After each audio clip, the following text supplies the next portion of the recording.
إن الحمد لله نحمده ونستعينه ونستغفره ونعوذ بالله من شرور أنفسنا ومن سيئات أعمالنا من يهده الله فلا مضل له ومن يضلل فلا هادي له فأشهد أن لا إله إلا الله وأشهد أن محمدًا عبده ورسوله أما بعد فإن خير الحديث كتاب الله وخير الهدي هدي محمد صلى الله عليه وسلم وشر الأمور محدثاتها وكل محدثة بدعة وكل بدعة ضلالة وكل ضلالة في النار فأعوذ بالله السميع العليم من الشيطان الرجيم من حمده ونفخه ونفثه بسم الله الرحمن الرحيم يا أيها الذين آمنوا اتقوا الله حق تقاته ولا تموتن إلا وأنتم مسلمون يا أيها الناس اتقوا ربكم الذي خلقكم من نفس واحدة وخلق منها زوجها وبث منهما رجالا كثيرا ونساء واتقوا الله الذي تساءلون به والأرحام إن الله كان عليكم رقيبا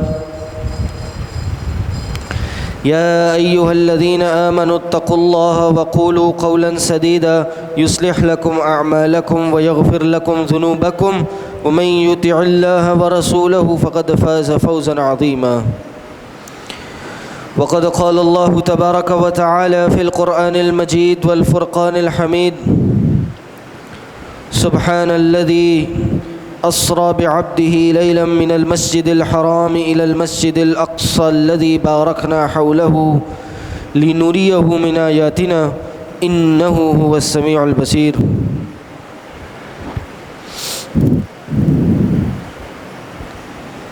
معزز سامعین،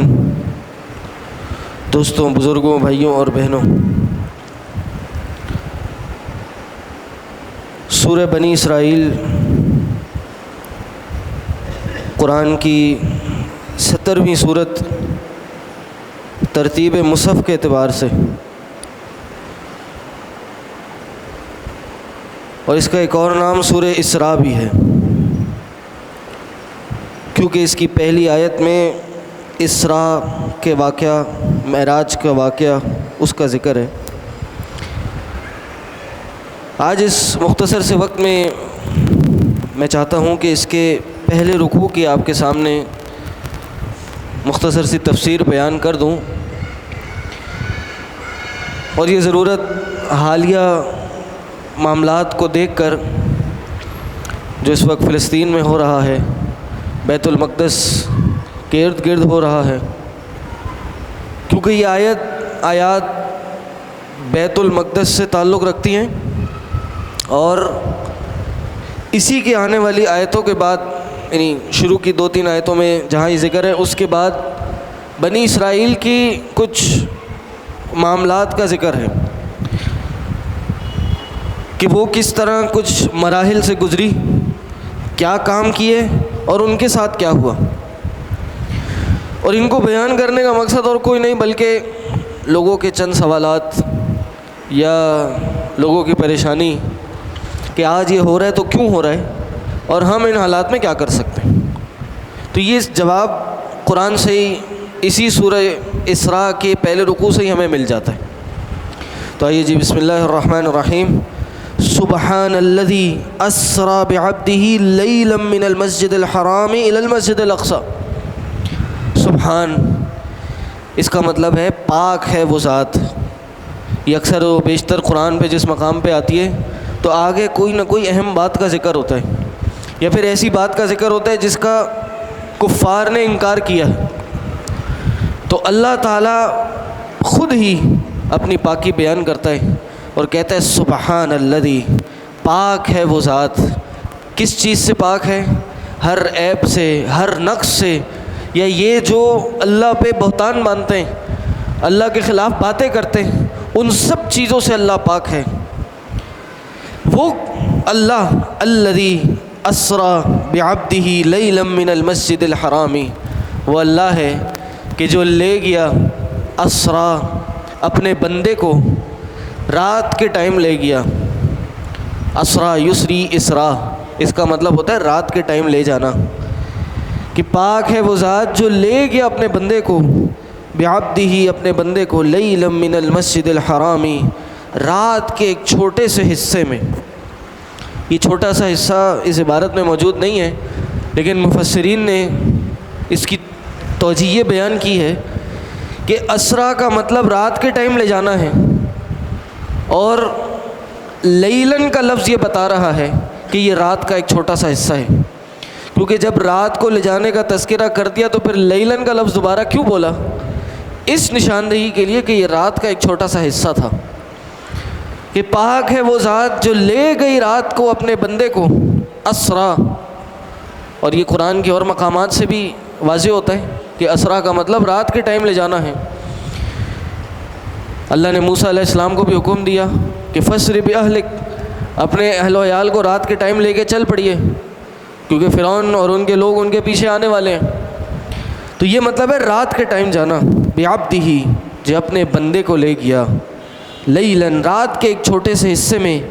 من المسجد الحرام الی المسجد الاقصی، مسجد حرام سے مسجد اقصی تک۔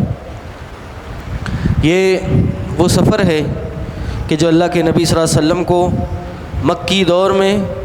بہت سخت مرحلے اور بہت سخت وقت گزارنے کے بعد یہ ایک بشارت کے طور پہ اللہ کے نبی صلی اللہ علیہ وسلم کو نصیب ہوا، نبی علیہ السلام کے اکرام کے لیے ہوا، کہ اللہ کے نبی صلی اللہ علیہ وسلم کو ایک رات میں مسجد حرام سے مسجد اقصی بیت المقدس تک کا سفر کرایا گیا۔ اور نہ صرف یہ بلکہ بیت المقدس سے لے کر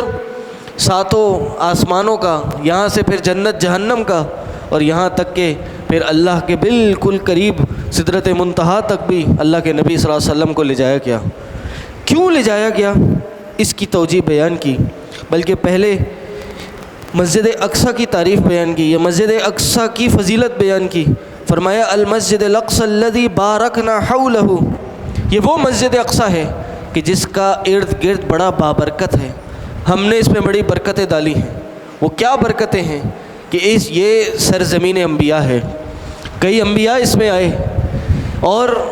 صرف انبیاء کے ہونے سے اس میں برکت نہیں ہے، بلکہ اللہ تعالیٰ نے اس میں رہنے سے، سکونت اختیار کرنے سے بھی برکت ڈالی ہے۔ اللہ کے نبی صلی اللہ علیہ وسلم کی حدیث ہے کہ فرشتے سرزمین شام پہ اپنے پر بچھائے ہوتے ہیں۔ تو یہ اس کی برکت ہے کہ اس میں انبیاء آئے، اور دوسرا اس کے ارد گرد بڑے اچھے پھل اگتے ہیں، اس کی سرزمین بڑی زرخیز ہے، اور یہ وہ علاقہ صرف آج مسجد اقصی کے ارد گرد کا شہر نہیں ہے، بلکہ پورا شام ہے۔ شام کے بارے میں یہ فضیلتیں آتی ہیں، اور آج شام سیریا کو کہا جاتا ہے، سیریا کا ترجمہ کیا جاتا ہے، لیکن آج کا جو سیریا یا آج کا جو شام ہے وہ پرانا شام صرف یہ نہیں تھا، بلکہ پرانے شام میں یہ اردن اور یہ پورا فلسطین جو آج کچھ حصہ اسرائیل بنایا جاتا ہے وہ بھی اس کے اندر، اور پھر سیریا بھی، یہ سب علاقے اس کے اندر شامل ہیں۔ فرمایا وہ مسجد اقصی الذی بارکنا حولہ، کیوں لے کے گئے ہم؟ لنریہ من آیاتنا، تاکہ ہم اس اللہ کے نبی صلی اللہ علیہ وسلم کو کیا دکھائیں؟ اپنی کچھ نشانیاں، بعض نشانیاں دکھا دیں۔ علماء کا اتفاق ہے کہ یہ واقعہ، بلکہ کئی علماء نے کئی اقوال بیان کیے ہیں، لیکن امام نووی رحمہ اللہ نے اس بات پہ اتفاق نقل کیا کہ 27 رجب کو یہ واقعہ ہوا تھا، اور اس میں نبی علیہ السلام کو اسراء ہوئی تھی۔ اور یہ اس بات پہ بھی اتفاق ہے کیونکہ یہ قرآن کی آیت ہے کہ نبی علیہ السلام کو مسجد حرام سے مسجد اقصی لے جایا گیا، اس پہ اتفاق ہے۔ لیکن تھوڑا سا اختلاف اس بات پہ ہے کہ مسجد حرام سے پہلے نبی علیہ السلام کہاں تھے اور وہاں سے کہاں لے جایا گیا۔ اکثر روایتیں ملتی ہیں کہ نبی علیہ السلام ام ہانی کے گھر میں تھے، اور ام ہانی اللہ کے نبی صلی اللہ علیہ وسلم کی چچا زاد بہن ہے۔ ام ہانی ان کا نام فاختہ تھا، اور یہ فاختہ بنت ابی طالب ہیں، یعنی اللہ کے نبی صلی اللہ علیہ وسلم کے چچا کی بیٹی اور حضرت علی بن ابی طالب کی بہن، ان کے گھر میں تھے۔ اور وہاں سے پھر فرشتہ آئے اور اللہ کے نبی صلی اللہ علیہ وسلم کو پہلے بیت اللہ لے کے گیا اور وہاں سے مسجد اقصیٰ لے کے گیا۔ مسجد اقصیٰ جانے تک اس کو اسراء کہا جاتا ہے۔ میں نے کہا یہ اختلاف ہے کہ ام ہانی کے گھر سے گئے یا کہاں سے گئے، تو اکثر جو روایات ملتی ہیں وہ ام ہانی کے گھر کی ملتی ہیں، اور اکثر مفسرین نے بھی اس کو لیا ہے۔ شیخ بھٹوی صاحب، عبدالسلام بھٹوی صاحب رحمہ اللہ، ان کی تفسیر میں بھی، اور اسی طرح اقبال گیلانی، لقمان سلفی صاحب کی تفسیر میں بھی، اور اسی طرح شیخ عبد الرحمن السعدی رحمہ اللہ، ان کی تفسیر میں بھی ام ہانی کا لفظ موجود ہے، لیکن اس روایت پہ علماء نے کلام کیا ہے اور کہا کہ یہ روایت ضعیف ہے، اور صحیح روایت جو ملتی ہے وہ غالباً بخاری یا مسلم کی روایت ہے کہ اللہ کے نبی صلی اللہ علیہ وسلم نے کہا کہ میں اپنے گھر میں سو رہا تھا تو میں نے کیا دیکھا کہ آسمان، میرے گھر کی چھت کھلی اور ادھر سے فرشتہ آیا اور پھر مجھے اٹھا کے مسجد حرام تک لے گیا، اور پھر وہاں کیا ہوا، اللہ کے نبی صلی اللہ علیہ وسلم کا سینہ چاک کیا گیا۔ یہ بھی اس رات کا ایک اہم واقعہ ہے کہ نبی علیہ السلام کے سینے کو کھولا گیا، نبی علیہ السلام کا دل نکالا گیا اور پھر اس کو پانی سے دھویا گیا، ایک سونے کے پیالے میں پانی لایا گیا اور اس میں نبی علیہ السلام کے دل کو دھویا گیا اور پھر واپس رکھ دیا۔ اور یہ نبی علیہ السلام کا سینہ کھولنا اور ان کے دل کو دھونا یہ ان کی زندگی میں 2 بار ہوا تھا۔ ایک دفعہ بچپن میں ہوا تھا جب وہ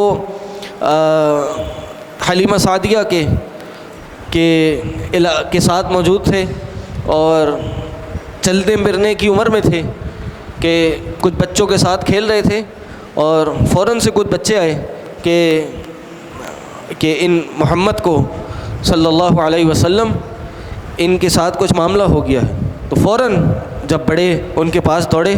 یا اللہ کے نبی صلی اللہ علیہ وسلم اس وقت سامنے آئے تو نبی صلی اللہ علیہ وسلم کا چہرہ یا جسم تھوڑا سا پیلا ہو رہا تھا اور اس پہ یہ آثار تھے کہ نبی علیہ السلام کے ساتھ کچھ ایسا معاملہ ہوا ہے۔ بچوں نے یہ مشہور کیا کہ ان کو قتل کر دیا گیا ہے، جس کی بنا پر حلیمہ سعدیہ نے پھر بڑا ڈر کھا کے خوف سے ان کو واپس ان کی والدہ کے پاس، حضرت آمنہ کے پاس ان کو چھوڑ دیا۔ تو یہ واقعہ ہوا سب سے پہلے اللہ کے نبی صلی اللہ علیہ وسلم کو یا تو ان کے گھر سے یا ام ہانی کے گھر سے پہلے بیت اللہ لے جایا گیا، وہاں نبی علیہ السلام کا دل دھویا گیا اور اللہ کے نبی صلی اللہ علیہ وسلم کے حدیث کے الفاظ ہیں کہ اس میں علم اور حکمت بھر دی گئی، یہ میرے دل میں یہ چیزیں بھر دی گئیں۔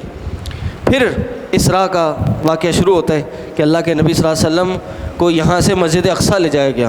نبی علیہ السلام براق پہ سوار تھے، سواری کے ساتھ جبریل تھے، مسجد اقصیٰ پہنچتے ہیں۔ ہم سب کو پتہ ہے آج مسجد اقصیٰ ایک بڑی 4 دیواری کے اندر ہے کہ وہ مسجد بھی ہے اور اس کے پیچھے ایک آپ نے دیکھا ہوگا گولڈن کلر کا ایک گنبد بھی بنا ہوا ہے۔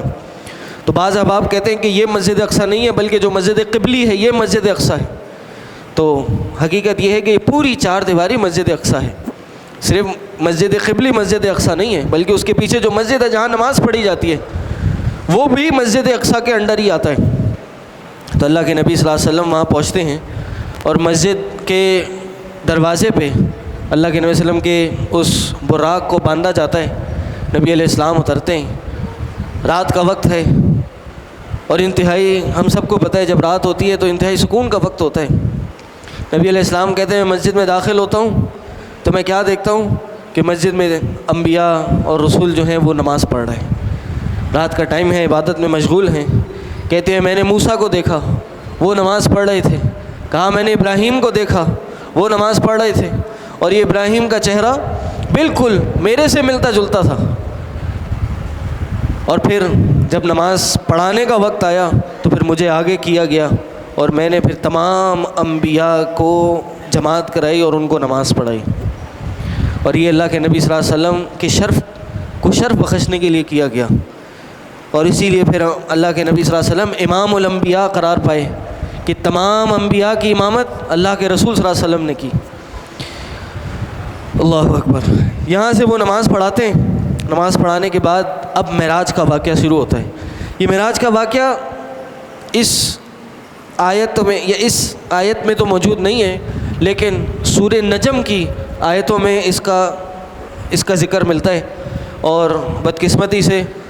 بعض لوگوں نے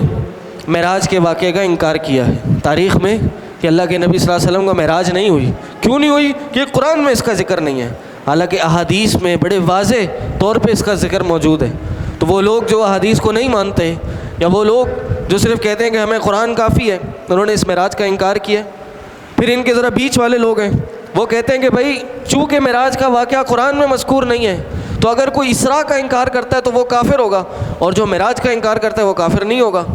اس طرح کی عجیب و غریب باتیں کی ہیں۔ حقیقت یہ ہے کہ جو قرآن میں آ گیا وہ بھی برحق ہے، اور جو حدیث سے ثابت ہو گیا، شرط یہ ہے کہ حدیث محدثین کے اصول کے مطابق صحیح ثابت ہو جائے۔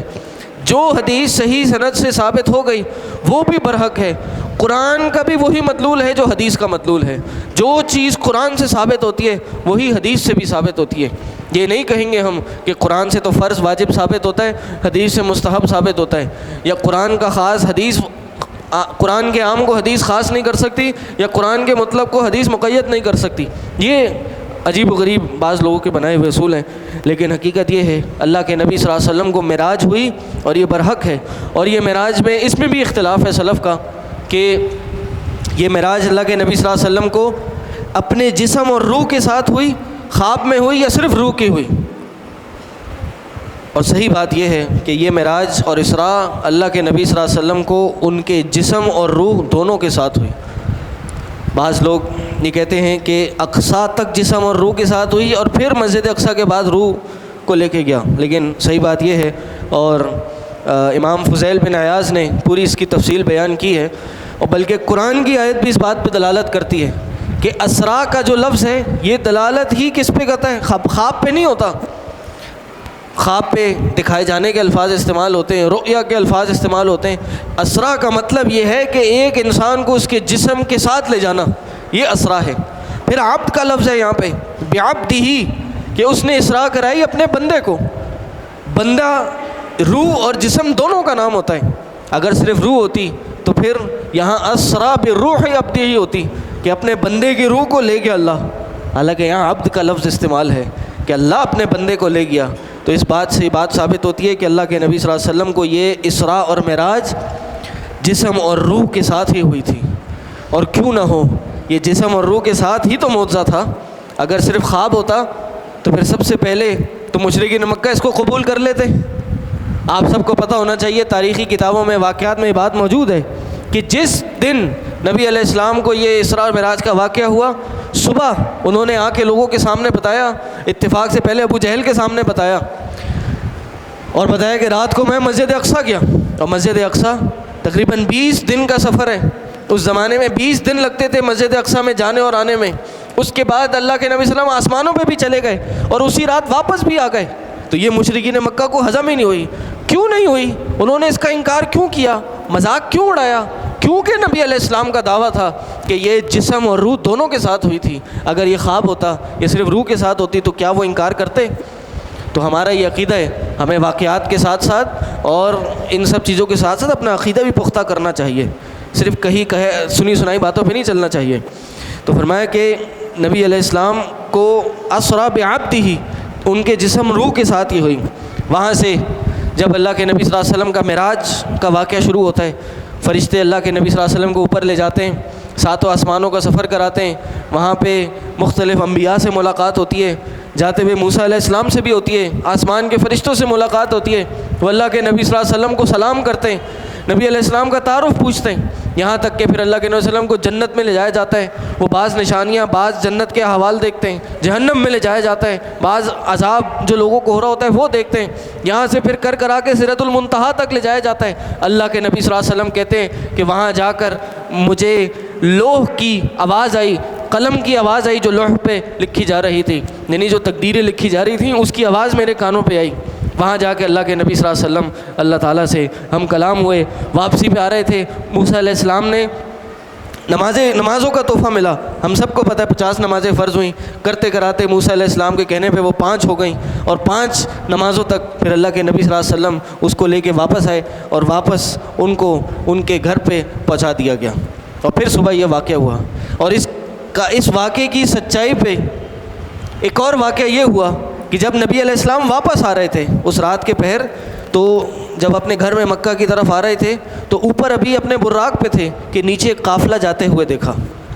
اور وہ قافلہ، اس قافلے کو اللہ کے نبی صلی اللہ علیہ وسلم نے السلام علیکم بھی کہا، اور اس قافلے نے بھی وہ آواز سنی۔ جب مکہ پہنچے اگلے دن لوگوں نے اس بات کو تسلیم نہیں کیا کہ یہ کیسے ایک رات میں ان کو سفر کر کے آ گئے، مسجد اقصیٰ سے ہو کے آ گئے۔ اور یہ بھی آپ کو پتہ ہونا چاہیے کہ مسجد اقصیٰ کو اقصیٰ کیوں کہا جاتا ہے، کیونکہ اقصیٰ دور کی جگہ کو کہا جاتا ہے۔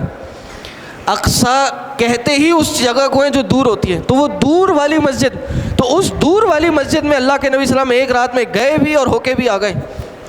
تو لوگوں کو یہ بات سمجھ نہیں آئی۔ اللہ کے نبی صلی اللہ علیہ وسلم سے پوچھا اچھا تو پھر آپ یہ بات بتائیے کہ وہ مسجد اقصیٰ دکھتی کیسی ہے، کیونکہ سب اہل مکہ کو پتہ تھا کہ یہ محمد جو ہیں یہ مسجد اقصیٰ نہیں گئے ہوئے، اس رات کے بعد آنے کے بعد انہوں نے دعویٰ کیا ہے، تو ذرا بتائیے وہ مسجد کیسی ہے، اس کی کھڑکیاں کیسی ہیں، اس کے دروازے کیسے ہیں، اس کے ستون محراب کیسے ہیں۔ اللہ کے نبی صلی اللہ علیہ وسلم کے الفاظ ہیں، حدیث کے الفاظ ہیں، فرمایا کہ مجھے اس وقت زیادہ یاد نہیں تھا، لیکن اللہ نے میرے سامنے اس مسجد کے دروازے اور محراب کا نقشہ میرے سامنے کھینچ دیا، اور وہ میں دیکھتا رہا اور وہ ان کو بتاتا چلا گیا۔ کہا یہ بات سن کے بھی بعض لوگ اسلام لے آئے اور اسلام کو قبول کر لیا، لیکن پھر بھی کچھ لوگ اپنی ہٹ دھڑمی میں تھے، انہوں نے اسلام قبول نہیں کیا۔ پھر ایک قافلہ آیا، نبی علیہ السلام نے کہا کہ میں رستے میں سے قافلہ بھی دیکھتا ہوا آیا ہوں، اور وہ قافلہ کئی دنوں کی شاید مسافت پہ تھا، تو انہوں نے کہا کہ یہ قافلہ مکہ میں آنے والا ہے، اور اس کی یہ صفات ہیں، اس کا لیڈر یہ ہے، اور اس قافلے میں اتنے لوگ موجود ہیں۔ وہ قافلہ آیا بے ہی نہیں انہی صفات کے ساتھ مکہ میں داخل ہوا، اور کہا کہ میں نے ان کو رستے میں آواز بھی دی تھی، انہوں نے کہا بالکل ہمیں محمد کی آواز بھی سنائی دی گئی تھی رستے کے اندر۔ یہ بات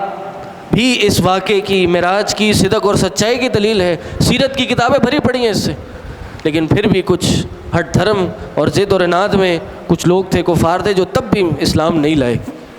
تو یہ واقعہ بہرحال مکمل ہوا، اور اس کے بعد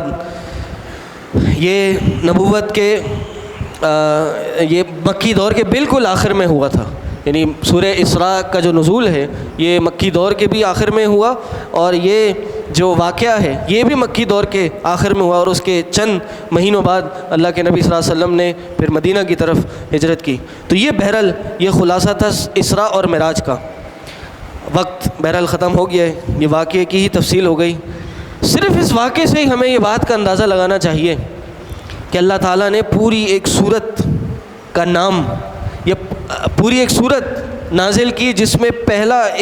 پہلی آیت میں یہ حضرت مسجد اقصیٰ کی فضیلت موجود ہے۔ مسلمانوں کو آج کچھ نہیں تو کم از کم یہ علم ہی ہونا چاہیے کہ ہمارے لیے جیسے بیت اللہ کعبہ معظم ہے، کعبہ ہمارے لیے فضیلت والا ہے، اسی طرح یہ بیت